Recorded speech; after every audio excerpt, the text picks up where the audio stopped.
What's with the obsession of casting idols who can't act to save their lives instead of casting professional actors?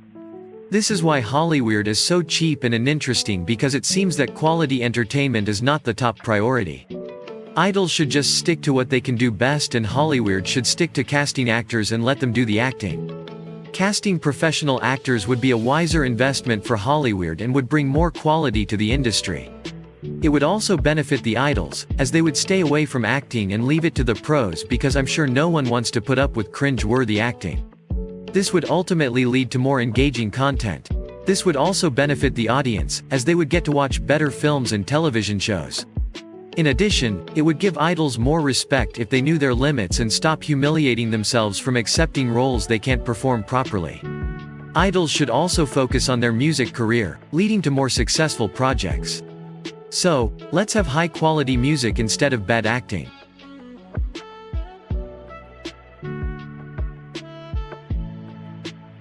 Let's be fair and not sugarcoat it, they suck as a group. The way I see it, they aren't doing so well as a group. It might be a good idea for them to do their own thing and focus on solo projects, since that's where they seem to shine the most.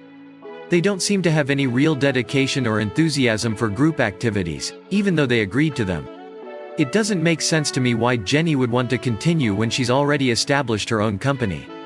Lisa seems to have found her calling as a performer, Jisoo as a model and actress, and Rosé is keeping her upcoming work a surprise. To me, it looks like they're happier doing their own thing rather than being held back by their useless company. And let's face it, Blinks need to grow up and realize that their favorites can't last forever.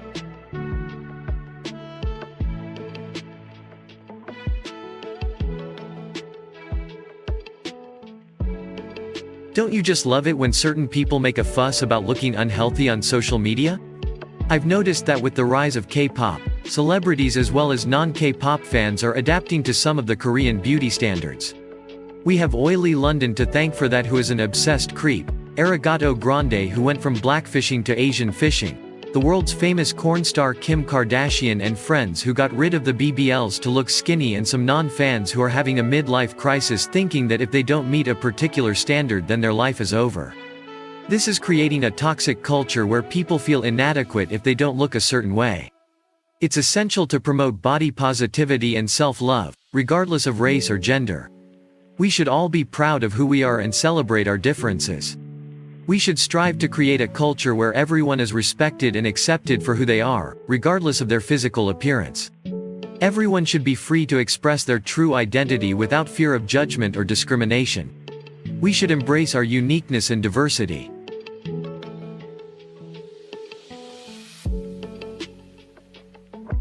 Not all idols are capable of having artistic freedom, and that's fine. Some idols that were hyped for writing their group's music turned out to be severely overrated, as they failed to produce music that will last for many generations. We end up having to endure cringe lyrics and garbage quality music. I would have more respect for idols who knows their limits and work with a talented songwriter and producer to create bops and ensure success, instead of being self-absorbed and giving fans the bare minimum. Seriously, the bar is too low and you all accept it. Why? We need idols who understand the importance of great music and are willing to put in the effort to make it happen. We need idols who are willing to take risks and challenge themselves to create songs that will be remembered for generations to come. We need idols who are willing to put in the work and be held accountable for their successes. We need idols who are willing to sacrifice their time and energy to create something meaningful and memorable. We need idols who understand that success is not determined by the number of records they release, but by the quality of their music and the impact it has on society.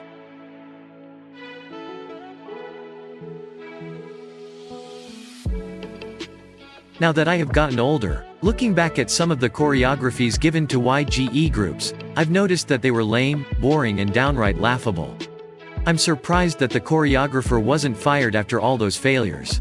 Sure, die-hard fans would call them iconic, but they aged very terribly compared to other groups. Now, I'm not saying that easy choreographies are lame, just YG Entertainment's choreographies. I just think that the choreographer was careless with their choreographies and didn't put much thought into them. Other groups, on the other hand, put a lot of effort into their choreographies and it paid off.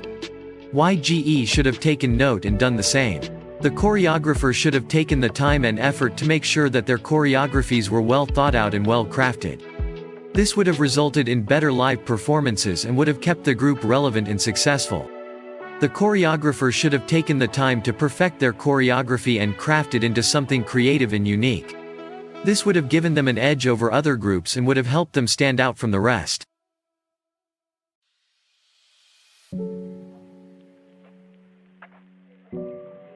After releasing good music back to back, a group raises the bar for their next comeback and expectations will be high.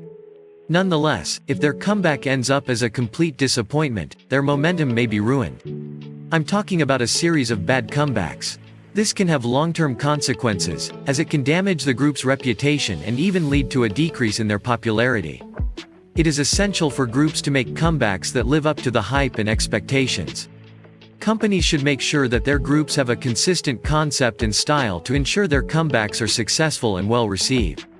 Additionally, they should aim to remain relevant and fresh with their releases, as that will help maintain their popularity.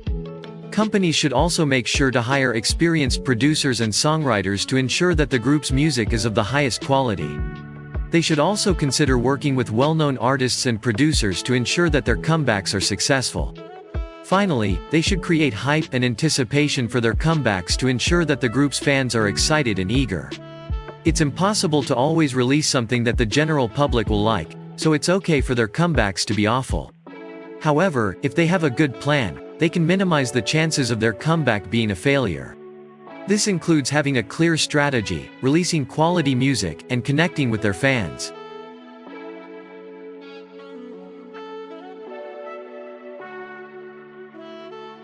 I'm aware that bigger YouTubers have beaten me to the punch with this one.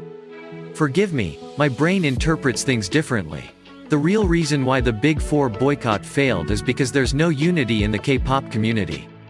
The situation in Palestine is very sad and disturbing, and I also think that K-pop stans are the last people to turn to expect any change. While efforts are appreciated to make a difference, we should have known that we have little to no power in boycotting Korean companies.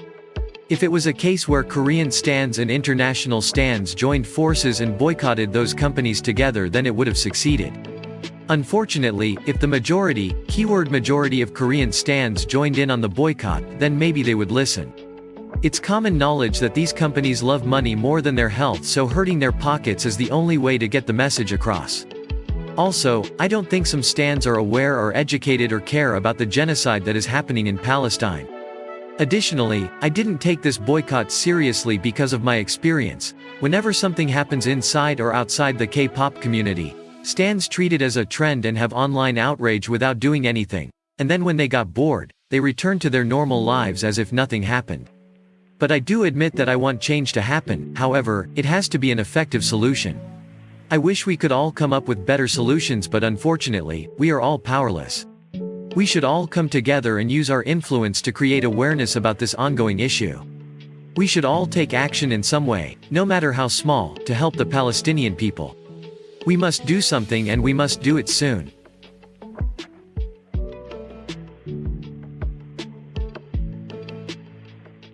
While Jungkook was too busy enjoying his American Boy era, collaborating with talentless and useless Western artists, Taehyung boring me to sleep with his music, J-Hope traumatizing me with his music, and Suga just being there, Jimin managed to top his group member's solo debut with quality. Except for the abomination that is Set Me Free Part 2. Jimin may not have the best vocals, but his music is worth listening to. His solo debut was the definition of true music quality. His music are catchy and enjoyable, his voice is beautiful, and his lyrics are meaningful. Jimin's solo debut is a masterpiece and stands as a milestone in his career. Jimin's solo debut is timeless and will always be remembered as such. He is a true legend in the music industry. Such a shame that his album experienced a massive free fall for whatever reason.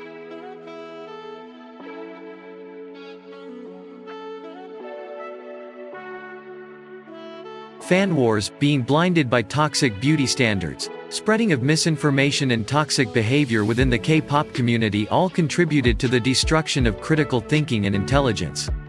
K-pop has become an obsession and its fandoms are often seen as irrational and extremist. This has caused the public to doubt their own judgment and make decisions without considering the facts. Furthermore, some fans treat their favorite artists being held accountable for their actions as a public execution, and they often try to shift attention to other idols, which can result in fan wars. This culture of blind devotion and adoration has resulted in the disregard of critical thinking and intelligence. Not only that, but the K-pop community has become a powerful tool of spreading misinformation and manipulation, and in this day and age it's easy to manipulate the audience since some doesn't want to use their free time and do proper research on certain matters or wait for confirmation. This lack of research leads to people forming opinions based on incomplete information, which can ultimately lead to people making uninformed decisions. To make matters worse, K-pop fans are often quite vocal and passionate about their beliefs, which can make the spread of misinformation even more powerful. In addition to that, stans are so blinded by beauty that they allow it to cloud their judgments on their faves. This can result in fans blindly defending their faves, even when they are in the wrong. This can create a toxic environment, where fans are focused more on protecting their faves than on analyzing the facts.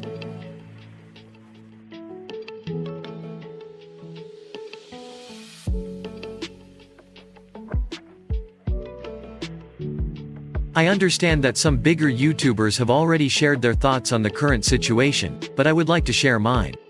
I do not use social media, so I was unaware of what was happening behind the scenes until some receipts were posted by a few YouTubers. After seeing the receipts, I am not sure what to do.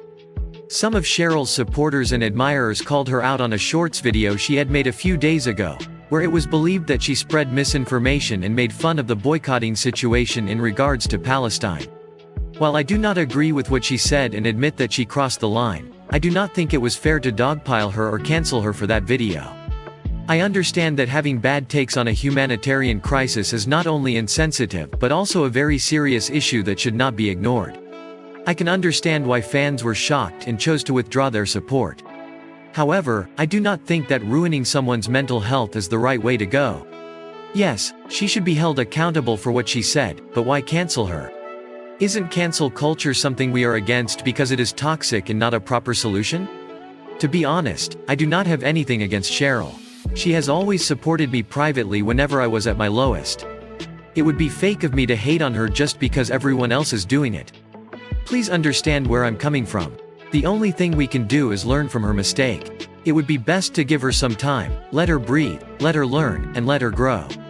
She's still a young woman. Someday she will realize her mistake. That's all I have to say. What do you think about this situation? I understand that people will not agree with my opinions. It's important to remember that these are not facts, so please don't treat them as such. I would appreciate your thoughts on these opinions in the comment section below. Also, if you enjoy this content, please like, subscribe, and click the notification bell to receive more updates. Thank you for your time, and I'll see you next time. Bye.